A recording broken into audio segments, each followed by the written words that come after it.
జబర్దస్త్ ద్వారా పాపులర్ అయిన comedian getup Seenu main lead లో నటించిన లేటెస్ట్ మూవీ రాజు యాదవ్ సినిమా ఆడియన్స్ ముందుకు రీసెంట్ గా వచ్చింది. సినిమాకు ఆడియన్స్ నుండి మిక్స్డ్ రెస్పాన్స్ వచ్చినా కూడా సింగిల్ స్క్రీన్స్ లో కొంచెం బెటర్ గానే పర్ఫామ్ చేసింది.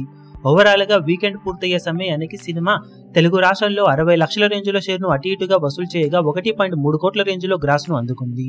ఇక తెలుగు రాష్ట్రాల ఆవాల మొత్తం మీద 10 లక్షల లోపు షేర్ అందుకోగా వరల్డ్ వైడ్ షేర్ 70 లక్షల వరకు ఉండగా 1.55 కోట్ల రేంజ్ లో గ్రాస్ అందుకున్న ఈ సినిమా 4వ రోజు వర్కింగ్ డేలో ఉన్నంతలో మరోసారి డ్రాప్స్ ను సొంతం చేసుకోగా వరల్డ్ వైడ్ గా మరో 6 నుండి 8 లక్షల వరకు షేర్ ను అందుకున్నట్లు సమాచారం. దాంతో టోటల్ గా 4 రోజుల వరల్డ్ వైడ్ కలెక్షన్లు 78 లక్షల రేంజ్ లో ఉండగా గ్రాస్ 1.75 కోట్ల రేంజ్ లో ఉంది.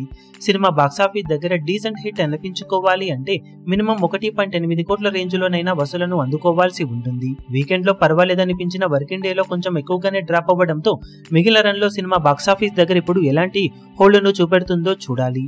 స్టడీగా హోల్డ్ను చూపెడితే ఎంతో కొంత బిజినెస్ లో రికవరీని సొంతం చేసుకునే అవకాశం అయితే ఉంటుంది.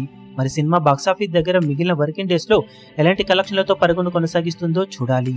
ఈ వీడియో మీకు నచ్చినట్లయితే లైక్ చేయండి, షేర్ చేయండి, ఛానల్ ను సబ్స్క్రైబ్ చేయడం మాత్రం మరవకండి. ఏ చిన్న అప్డేట్ ను మిస్ అవ్వకూడదు అనుకుంటే బెల్ ఐకాన్ ను ప్రెస్ చేయండి.